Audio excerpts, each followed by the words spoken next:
There's one thing most of us in the modern world completely misunderstand about a medieval house. Its heart wasn't the timber walls, nor the thatched roof, but the fire burning right in the middle of the room. A glowing circle of flame that, if you stare at it long enough, makes you understand why the whole family saw it as the final border between life and the cold that wanted to swallow everything once night fell. Unlike modern fireplaces tucked politely into a corner, the medieval hearth sat at the exact center of the home, letting heat spread in every direction, slipping into every crack in the walls, warming every body, keeping the room alive for hours, even after the coals had faded.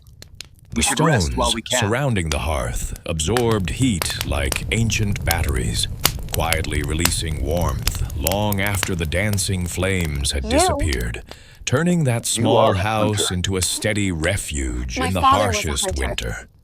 But the price of that warmth was smoke, something that never left their living space. With no modern chimney or exhaust system, the smoke from the hearth drifted slowly upward like a dim veil, seeping through the thatched roof and dissolving into the night, leaving behind a damp, smoky scent so familiar it became part of daily life itself. Yet for medieval peasants, they accepted it all, because if the hearth weakened on a night when the wind shifted, the entire family could wake up to cold that cut straight through the flesh. Do you think you could live with that kind of warmth paid for in smoke and soot? Share your thoughts below. Maybe your answer will make you look at your modern home in a completely different way. There's a paradox you only truly understand when you're standing in the 20°C cold of a medieval morning. The thing that kept them alive wasn't fire, but Mark the sun. This one for replacement. Yes, a Father. weak, fragile source of heat that seemed useless in winter, yet, when used correctly, could decide the outcome of an entire survival season. Medieval people had no double-pane windows, no solar panels, no radiation maps, but they had an astonishing instinct for sunlight. Building a house just 15 degrees off true south could cost them half of their natural nighttime heat, and the price they paid wasn't an electricity bill. It was the breath of the people sleeping inside. Thick stone walls absorbed sunlight through the afternoon like primitive thermal batteries, and slowly released that warmth at night, keeping the temperature steady as cold winds crawled down from the roof. The small windows aimed directly at the winter sun's path weren't there for light, but to capture every last thread of heat before darkness swallowed the valley. That instinctive engineering is what helped them survive winters that sometimes hid the sun for weeks. Think about it. In an age of 1,000 heating devices, have we forgotten how to use the sun as a life-saving ally?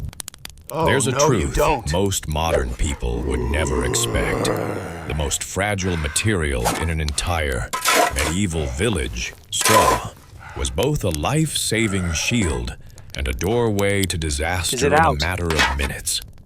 A thatched roof as thick as a hand and woven tight like a natural suit of armor wrapped the house and trapped warmth inside, even when icy winds cut across the valley. But that very armor was also a death trap, hanging over every family.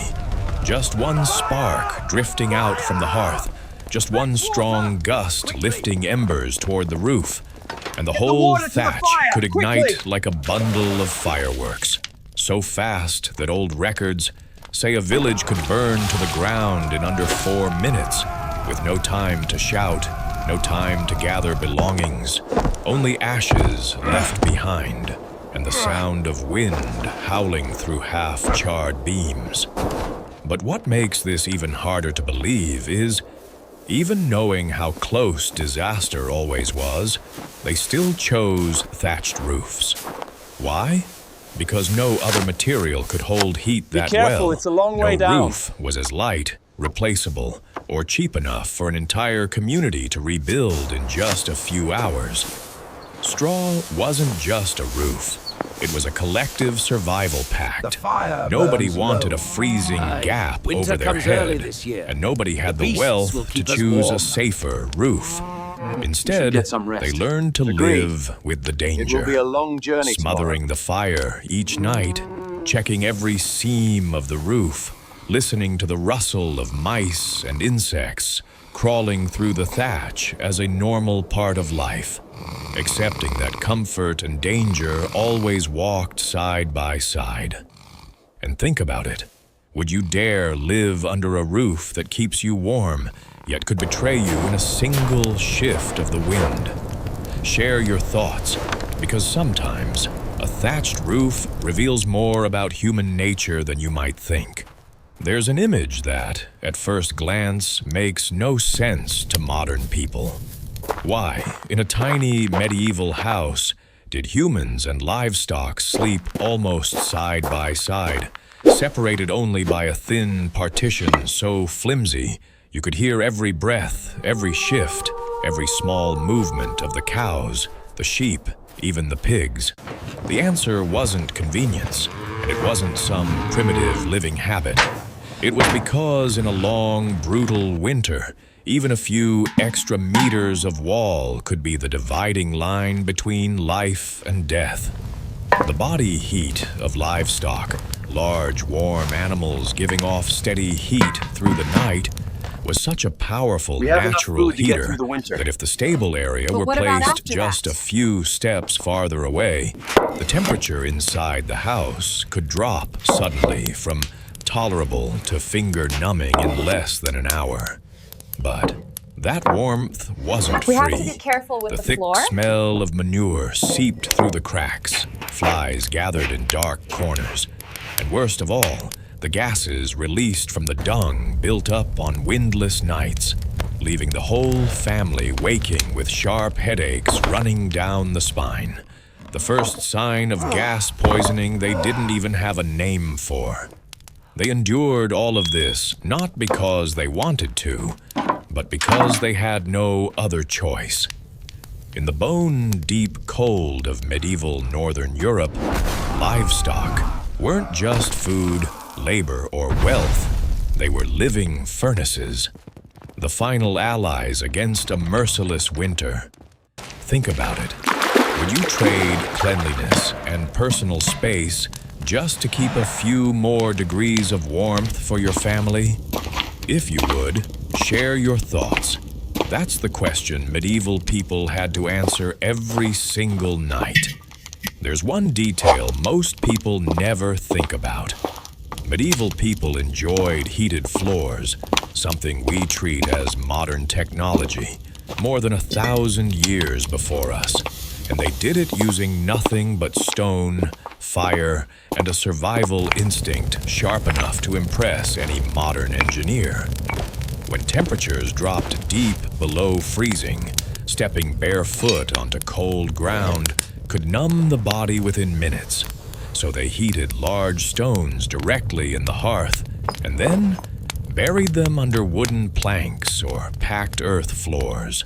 We The must stones prepare held for heat what is for to hours, come. releasing a slow, steady warmth that allowed the entire family to sleep without freezing from the feet upward.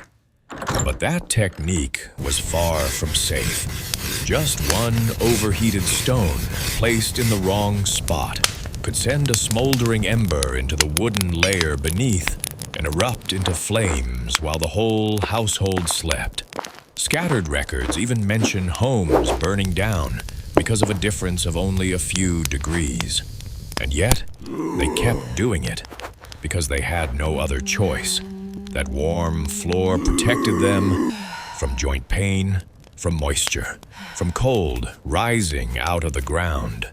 Things that could kill a person during a long winter. Think about it. In a world without electricity, without heat sensors, without fire-resistant materials, They still created a floor heating system more effective than many modern homes.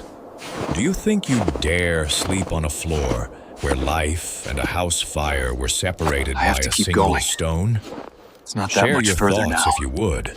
There's a small but heavy secret only those who've lived through medieval cold truly understand. Sometimes, the thing that decides whether you survive until dawn isn't the fire in the hearth, but a single hot stone smoldering beneath the layers of your rough wool clothing. For ancient peasants, portable warmers weren't conveniences. They were talismans of survival made from stone, embers, and red-hot metal that they had to carry whenever they were forced to step outside after sunset, when the night wind began to whistle across the fields like a warning from something invisible watching them. They heated stones in the fire until the surface turned dark brown, then wrapped them in animal hide or thick cloth. Field watchmen hid them inside their belts. Women tucked them into their sleeves to keep their fingers from going numb, and the elderly pressed them to their chests, like holding on to the last bit of warmth left from the day. But that salvation always came with a price. If the stone was too hot or the wrapping too thin, the burn could sink deep enough to leave scars for life. And chauffeurs, those small metal boxes filled with glowing coals, could suddenly ignite clothing, leaving the person screaming in the snow, unsure whether to drop it and face the cold, or hold on and endure the pain just to keep a little life-saving heat. Village stories tell of people who survived snowstorms thanks to a stone hidden in their coat, and of others who died from severe burns after trying to carry a smoldering chauffeur. But they had no other choice. In a darkness without lamps and winds cold enough to kill before sunrise, they were forced to take the gamble. What would you choose? A burn that lasts a lifetime, or the cold that can steal your breath in minutes? Share your thoughts. Sometimes a single small stone can tell the story of an entire era. There's a moment in a medieval winter night that anyone who survived it remembered for life. The moment they had to decide whether to place a pot of hot coals beneath their straw-filled blankets. A choice that seemed small, but could mark the line between a warm night's sleep and a disaster that could burn an entire family alive. Sleep, Mary. Bed warmers back then weren't anything like the safe heating bags we have today. They were bowls of glowing red charcoal, breathing out slow poison, set under layers of wool blankets and dry straw. What is that sound? Materials that could I don't know, ignite it's coming from a from the fire. single gust slipping through the door crack. And yet, they still did it. Because without it, the cold pushing up through the floor, through the straw, and into the bones could mean a child might never wake again. And even when the flames didn't rise, danger lingered. The fumes seeped into the cramped air of the room, leaving the family waking with dizzy minds. Mice rustling in the straw made tiny sounds that caused adults to jolt awake, knowing that if the animals knocked over the coal pot, fire would spread faster than they could flee. Canopy beds, those thick draped frames, were made to trap warmth, but ended up trapping the fumes too, turning a place of sleep into both a chamber of comfort and a chamber of risk. In the dense darkness, with only the glow of embers flickering against the ceiling, they lay there caught between two threats, freezing, burning, or poisoning. But they had no better choice. What do you think? Would you trust a pot of charcoal underneath your straw bed just to make it through a freezing night? Share your thoughts. There's a detail that seems small, but decided the entire fate of a medieval family's winter. they had to place their heat reflectors, often nothing more than dented He was a metal wise scraps, man. bits of pottery, or smoothed stones salvaged from refuse, in a position so precise that being off by just 2 inches could turn the hearth into a direct fire path straight up into the thatched roof. The poor had no coin to buy proper metal plates, so they gathered anything with a reflective surface.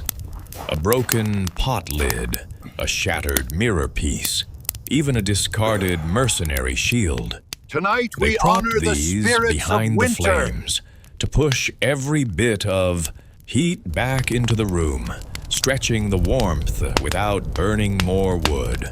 A life or death advantage in winter, when every log had to be earned by weeks of chopping, hauling, and drying. But that ingenuity always carried danger.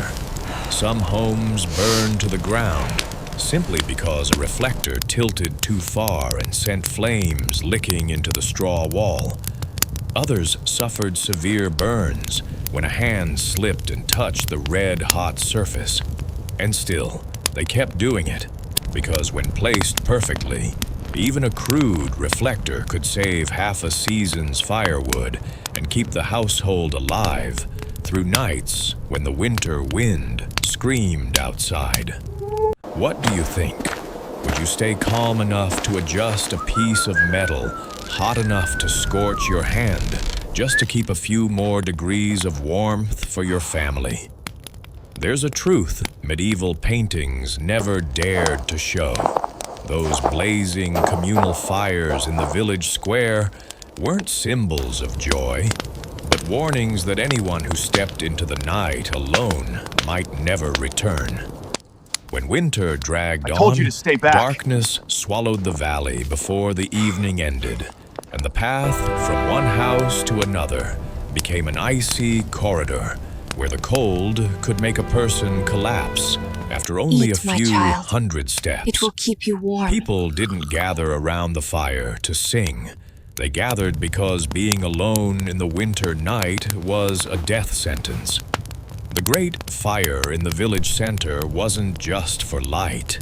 It kept everyone close, gave the elders a way to check who was still alive, It's getting late. who hadn't shown We up should in sleep now. hours, who needed to be escorted home before the wind shifted. The elderly trembled by the flames, trying to keep their breathing steady. Children were wrapped in furs and held on their mothers' laps, and the men stood watch, eyes fixed on the faint silhouettes of anyone trying to run in from the far end of the road, as if the whole village were waiting to see whether that person would make it through the night's trial. And in all that tension, the communal fire became the only place where light, warmth, and a sense of belonging still existed. A temporary fortress against the cruelty of winter. What do you think? If you lived in that time, would you dare leave the fire and You all walk right? alone Can you into hear the me? darkness? There's one thing modern people tend need to to get 'em forget somewhere when warm. looking at medieval The life. village isn't far. Winter Let's keep wasn't moving. a season. It was a silent test carried out every single day. A harsh filtering process where only those who knew how to turn knowledge, community, and instinct into weapons could reach spring with enough strength And so the left Lord to rode smile. through the valley. And in the that wind world, biting at his every cloak, heating method knowing you the just winter would heard, be harsh. from the central hearth Once to upon the a time, heat-trapping thatched land roof far away, to warm there stone lived a floors brave to knight. the communal fire, I wasn't remember when I just a was a boy, survival trick. My father It would was the tell me result of stories the hundreds old of gods. years of observing nature, failing, sacrificing, and passing down wisdom through generations. Medieval peasants had no electricity, no modern materials, no scientific knowledge in the way we define it today, but they possessed something we sometimes lose. The ability to read the breath of the earth, the wind, and the sun, and to live in cooperation with them instead of fighting against them. The astonishing thing is that each method, as primitive as it looks, hid a logic that even engineers today admit. They didn't survive by luck. They survived by understanding their world down to the smallest detail. Something we, with all our modern technology, still struggle to do. And maybe that's the biggest lesson. Resilience doesn't come from comfort. It comes from adaptability. And true warmth doesn't come from expensive devices, but from the way people rely on one another to make it through a winter that feels endless. What do you think? If you were thrown into a medieval winter, how long do you think you'd last? Share your thoughts below. I'd love to hear your perspective. And if you want to keep exploring these mysterious old stories, don't forget to hit subscribe and join me on the next journey.